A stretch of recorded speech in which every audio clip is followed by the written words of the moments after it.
Hi, I'm Aviva, and no, the title is not clickbait. Today's topic is a little bit more on the serious end, so I'm sorry it's not like my normal content, but I think it's very important to talk about, and I don't want to be too scared to talk about it anymore. So if you end up listening to this whole story, thank you, and I think it's really important, especially if you are an aspiring content creator, to know what a lot of us, especially women, have to deal with. So yes, the title is correct. I have been being stalked for about 3 years now, and it's something that I don't want to be scared talking about anymore. So I'm going to give you some backstory on where this guy found me, everything that's happened, and then we're going to talk about the important part.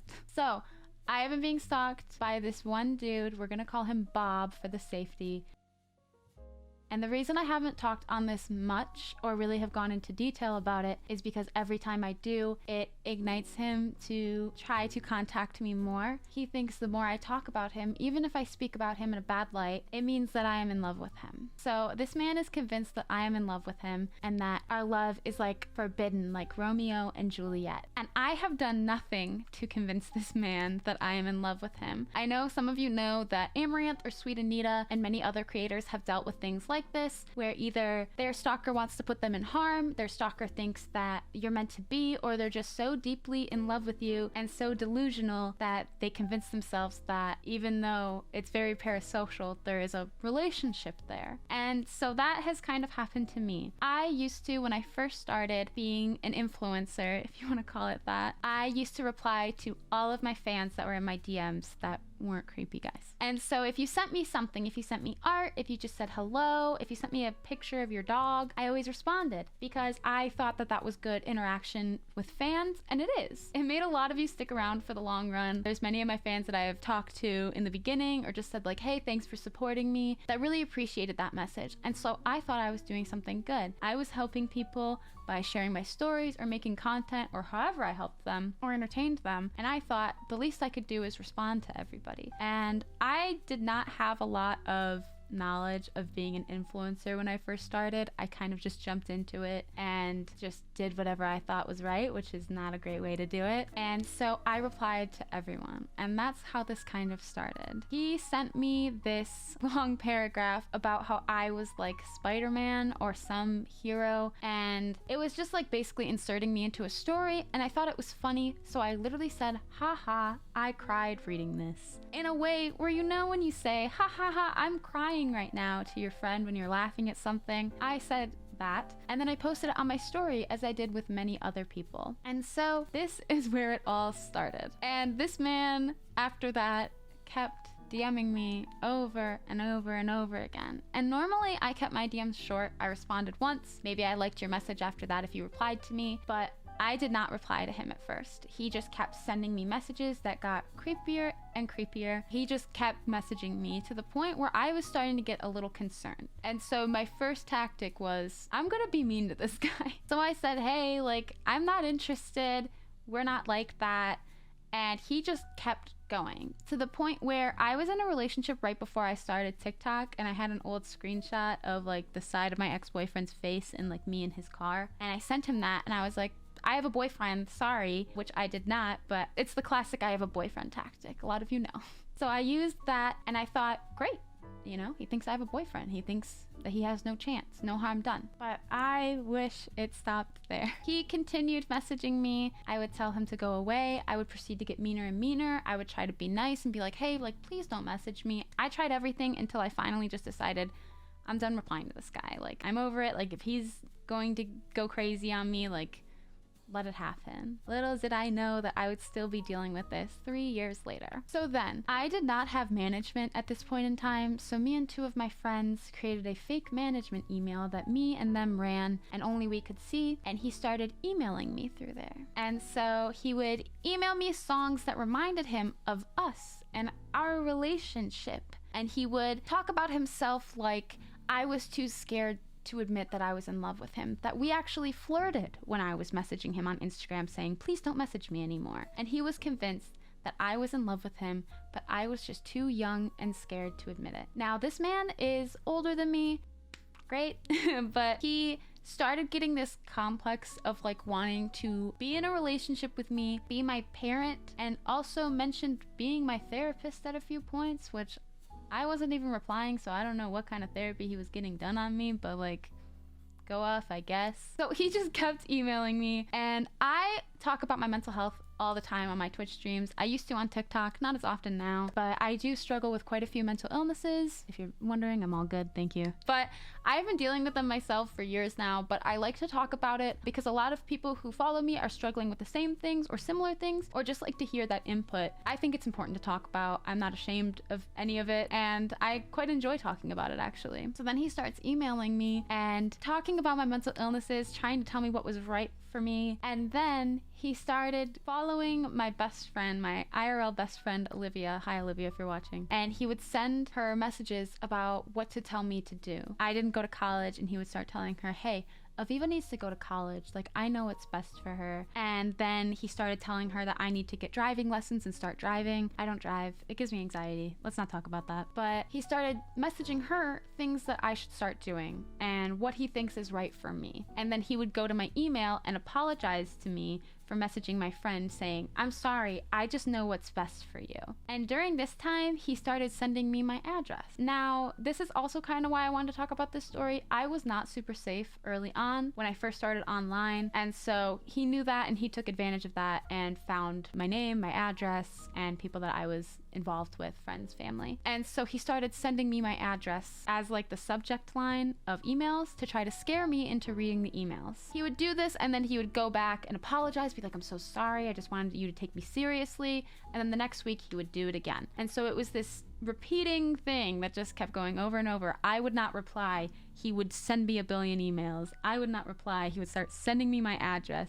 I would not reply. He would start messaging my best friend. And so I was just kind of stuck in this space of knowing this man thinks that I'm in love with him, is in love with me, and has all of my personal information, which is just lovely to hold in. And I didn't want to make this too known. I talked about it a little bit. I just said that I had a stalker when I talked to my Twitch chat about it, but I quickly stopped as soon as I realized that he thought, she noticed me, noticed X1, like noticed by Aviva Sophia. And so I knew that it was time for me to shut my mouth and just take it. So I let him just keep emailing me. I would block him on anything. Any chance I got, if I saw it was him, I would block him. And he knew that, so he just created more emails, more accounts, and it just continued that way. Now, I have a really great support system. A lot of my friends have helped me through this. If you are one of them, thank you so much. A lot of my friends would help me or comfort me during this time where I was scared and didn't know what to do and very alone because I didn't want to tell my family about what was going on. I live with my family. I help take care of my family and pay the bills for a lot of them. And I didn't want them to know that something like my job, something that I chose to do, I quit all my other jobs for, was putting us in danger. And so I just did not tell anybody. And that is mistake number one. I probably should have brought it up sooner. I know that, and that is kind of my own fault, but I didn't want to tell anybody and have them be like, well, maybe you should quit, because I love my job so much. I would not trade it for the world. So I just had a really great support system of friends that helped me through it, and it seemed to go away every once in a while. I have this older friend, hi Dark Fiend if you're watching, that messaged him and told him, like, get the fuck out, basically. And that worked for a while. He got scared, he disappeared. All was well for half a year to about a year, and I was just living my life, creating content and being happy. And then he decided to come back, and he came back with a vengeance. He started making Twitter accounts, following all of my mods on Twitch, following anybody close to me, any regulars in my Twitch chat that I spoke to a lot, and he would make dedicated Instagram or Twitter accounts posting about, like if I posted on Twitter, I'm depressed, or just said I'm sad today, he would post on his Twitter, not adding me or anything, and just be like, remember to drink water, or like exercise for your brain. So he would reply to all of my tweets without directly replying. And I didn't know about this until he emailed it to me one day and was like, by the way, like this is my Twitter account, like for you, like for the memories. So he put everything there, and I read it, and I blocked him, and I had all of my moderators and everything block him, and it kind of went a little bit more silent there. So all of these things have been happening for about 3 years. And so it would switch between accounts, emails, messaging my friends, messaging me on things that he could, and everybody would just block him. I never replied to him after those first Instagram trying to get him to go away. And so I knew that he would come around every once in a while. It was something that I was used to. He's never done anything. He's never come to hurt me. He's never really pushed anything. So I knew like, this is just something I'm going to have to deal with. He's going to message me every once in a while. I'm just going to ignore it. And I thought that was it. I was comfortable with that. I was starting to get more comfortable, not talking about it, but I was just getting comfortable online, and I was okay for the time being. So I then got a management offer. I believe, I might not be right on this timeline, I'm so sorry. I got a management offer from Misfits, which I was super excited about. My friends were super excited about for me. And I had an interview with them, and then I got signed with them about, I think, a year or two ago. It's somewhere in between those. And then when I got signed on, I told them, hey, I have a stalker that emails me sometimes through my management emails. So if you get them,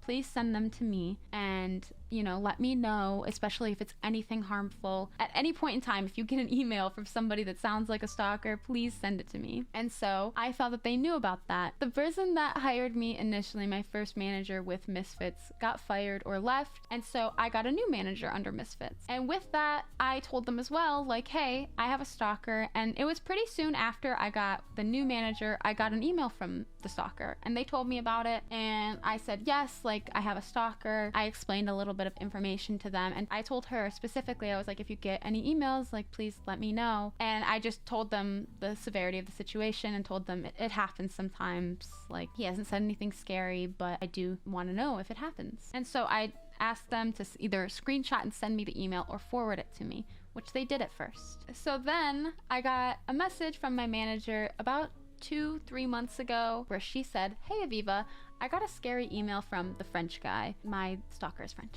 And she asked me if I was still living at my current address. And she said the emails had a change of tone from the normal emails that we would get, which was worrying. He said he could fly down and wanted to hurt you. When's the lease of your house up? I'd try to change addresses ASAP. Which I woke up to this message a little concerning. You know, just getting a, hey, I got a scary email, can you move? Is a little bit interesting to wake up to. So I asked her to send it over, and she did not answer me until the next day. Great. And so she forwarded me the email, and I got it. Trigger warning also, by the way, for some heavy stuff. And this email basically described that he was going to fly to me, how my stalker wanted to kill me, and talked about how I was skinny from having anorexia and how easy it would be to take me down, and just a whole bunch of stuff like that. And it gave me a date. He said, you know, like next Monday, like I will be there, like see you soon. And so I was freaking out. I then decided it's time to tell my family about the situation I've been dealing with. So I called my dad and I said, hey, long story, but I have a stalker and he kind of wants to kill me on Monday. Ding. What a great daughter, right? So my dad, he was great about the situation. He started to handle it. And then I told my brother as well, and my brother was out and he came home to stay with me while me and my dad started to figure out what we wanted to do next. Now, I'm not going to talk about too much how I dealt with the situation for anything, like, let's say police-wise, just because I know my stalker will probably watch this video and I don't want him to know what kind of action I could take on him. So I won't be getting into that too much. But I started moving forward with, you know, doing things. And so I told all my moderators about this just in case, because he would come in Twitch chat, he would try to get into my Discord, things like that. And so I warned everybody around me, like, hey, if you get any weird messages, if anybody weird follows you on your social media, or if anything happens that sounds like this situation, please let me know ASAP. And so I was dealing with this situation. I'm safe, by the way. I think that's an important part to make. I took a lot of safety precautions I'm also not going to get into. So while me and my dad were dealing with this throughout the days, my dad called me downstairs a couple days after. And he goes, hey, Aviva, when did your management send you this email? And I was like, Dad, like, they sent it to me right away. Like, I got it. Like, I mean, it took a day because my old management with Misfits, they are based in Australia. So the time zones are kind of different. And I was telling my dad, I was like, well, I got it the next day, but, you know, the time zones were different. And I kind of messaged back late for Australian terms. And so my dad goes, no, I'm not talking about like time. This email is from 2 weeks ago. And so the Monday that I was supposed to die had already passed. Now, this is kind of really why I'm making this video, to warn people about their management and how their management runs their emails. deals with situations like this, or how seriously you are taken, especially as a woman, if you're a woman content creator. I almost lost my shit on my management. I kind of did, but it was really shocking to hear that people who are supposed to be checking my emails, running my business, taking care of me in this aspect, who I've trusted, didn't send me an email where I literally have like a death date, and they just thought, we'll send it to her when we remember. So I had huge concern with this. I was so mad. And I think one of the most infuriating parts of the whole thing was not that they took so long, well, also that they took so long to send it to me, but as a solution to them, they said, just move. Like, it's that easy. You know, I'm very lucky to have the job and, you know, the income that I can make from this job, but it's not that simple just to get up and leave. Sure, I can go stay with a friend for a while, but my management knows that I live with my family. And I'm not just going to uproot my entire family who has jobs here just to be like, well, sorry, like my management told me to move. That was a solution. And so that pissed me off quite a bit. Just saying nothing else but move is not really a solution, and not what you should be saying to your clients if they have something serious like this going on. Now, at least for Misfits, they can't go to the police for me. They can't do anything like that. But I think just saying move is still not the option. And maybe getting me that email a little bit quicker should have been the option. But I had replied to her because she asked me if I had started reporting about him, you know, to the police. And she messaged me 5 days after I got the email. And so I brought it up to her because I was in contact with a certain kind of police about this email, and action could have been taken in that way. So before I say this, I still have things going on taking care of this situation, but I was going to go one route with it. I'm sorry if I'm being a little ominous about my answers, but I just don't want to say anything I can't say. But one of my options was talking to the FBI about it, which me and my dad did get in contact with the FBI, and they're the ones who found that I didn't get it till 2 weeks later. So I could have taken action with the FBI, but they said it's 2 weeks too late. If you brought it to us right when you got this email, or even on that Monday, we could have done something about it. But because we got it so late, there's nothing we can do. We can't take this case, like you have to go somewhere else, which we did. But I was seething after that, and so was my father. And this is kind of the exact moment I knew that I did not want to be with Misfits anymore, but I had to be strategic and wait. And so I contacted my manager and I basically said, hey, it's kind of concerning that you guys didn't send it to me right away. You guys kind of dropped the ball. You know, you put me and my family in danger. And I just basically told them I was upset with them. But I told them basically, like, I'm concerned that this wasn't a priority for you, especially because I told you, like, I have a stalker and this was something we had to look out for. It would have been fine if I got an apology, or even if they felt a smidgen bad about it, but they most certainly did not. I got the most PR answer I ever could have gotten, where they just told me basically it's not their fault. They don't usually deal with this, and they sent it to me as soon as they found it because it slipped into the spam emails. Now, if you are a content creator with your own email, or if you have access to your management's email for you, you know that a lot of things get trapped in the spam folder that are actually pretty good deals. Like, it's happened to me a billion times. And like, it's your job to check my email. Like, if you see things in the spam folder, like, why not go through it, you know? So I understand maybe like the fact that, you know, it was in the spam folder. Sure, they didn't see it, but giving me a really awkward PR answer and not even apologizing, saying they'll do better next time, or anything that's kind of comforting to somebody who could possibly die at any moment from this person that they dropped the ball on. It was just very uncomfortable for me. They told me they were going to start checking my emails daily from that point on, and just told me basically, you have to deal with it. You have to go to the police. Like, it's on you now. And that was the last straw for me. At this point, I talked to my friend Jack a lot, Purple Cliff, if you know him, about this situation, and even he was mad for me, which, Jack, if you're watching this, thank you so much. I really owe so much to him for helping me out in this situation. He was the first person I called, other than my dad, but he really, really, like, was a rock for me through this situation, and I'm so thankful to have such good friends like that. But I told him about it, and I told him, like, I want to leave Misfits, but I don't want to be managementless again. I hate replying to emails. I can't do it. That's why I hired two of my friends to do it for me for a while. I can't. I'm bad at business talk. Like, I'm good at meetings. If you need me at a meeting, I'm great.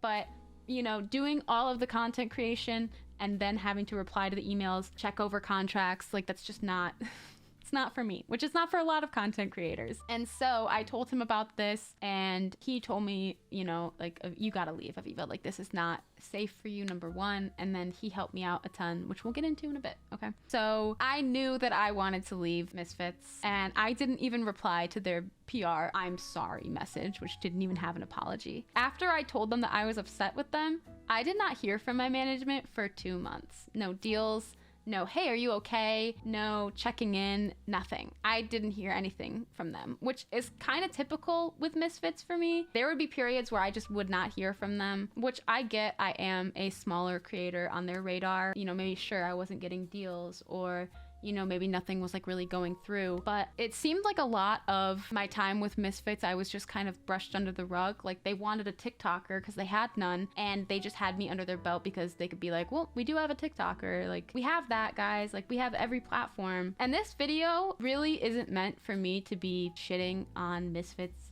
as a company or anybody who handled me. Even though I would not say my time with them was great at all, I don't want this to be like a video like a Rip Bozo, like, going at Misfits. This video really more is to just talk about the situation and have other people know that they're not alone. And I kind of talked about this in the beginning. I don't want to be scared talking about it anymore. So that's what this is more about, just so we know. But I did end up leaving Misfits about 2 months later. I am now under Elify, which they are so wonderful. That's also not what this video is about, but I did switch managements for people who are concerned about it. It's been a much better experience for me as a creator and as a person. I feel much more heard and taken care of. I've even gotten emails from Stalker Guy after, and it was dealt with right away. And even we had a meeting for it. So just seeing how well another management took care of it for me, listened to me, checked on me, compared to, you should move, here's an email from 2 weeks ago. The difference is crazy. It's like night and day. But my point here is, if you are a content creator or like someone who wants to become a content creator, please make sure that your management will take care of you in these situations. Make sure your management is reputable. I think a lot of us will just jump at the opportunity of anybody who will take us. I know I was like that, especially being a TikTok content creator who started off very early. There wasn't a lot of management that wanted us until TikTok really blew up and they saw how marketable it could be. And even if you don't do TikTok, I think it's very important that if you are a smaller creator, you want to make sure that they take you just as seriously as any large creator on there. Like, you want to be a priority, like just as much as anybody else. And I think that's very important. And I think I've learned a very great lesson from this, and I hope a lot of you will learn a great lesson from this. But it's something that a lot of us creators have to deal with, these people who are, I don't like using this word, but crazy and parasocial and obsessed, and having to deal with that and know that every single day can be such a weight on us.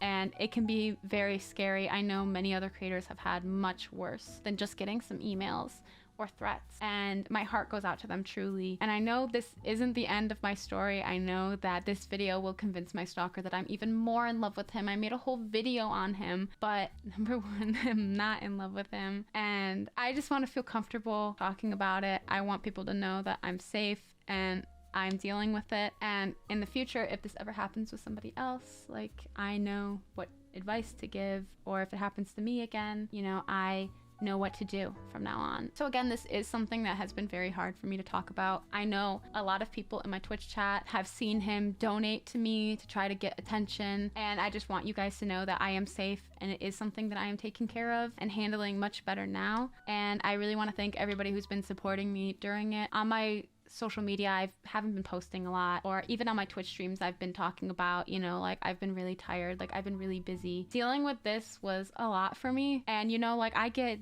death threats like every day, but nothing that serious. So it just was a lot to take in, I think. And I really want to thank everybody who has been supporting me through it. I'm starting to get back on top of things. And if you made it this far, thank you. I really appreciate it. And it means a lot to me. It really does. Now, if you've made it this far, before you leave, this channel is going to be a more lifestyle channel. I will be doing story times, makeup videos, lifestyle videos, and some videos with my friends very soon. So if that is something that you are interested in, feel free to subscribe subscribe, and make sure to send this to any of your friends who are starting to content create. I don't even know what you say anymore. Influence? Whatever it is. I've talked about safety and how you can keep yourself safe on my other YouTube channel. If you look at my Ask Aviva videos, I have talked about safety quite a lot. So if that is something that you are worried about, there are ways to keep yourself safe. Or even if you don't watch my videos, if you are starting to do something online, or even if you already do, please make sure that you are safe and your information is safe.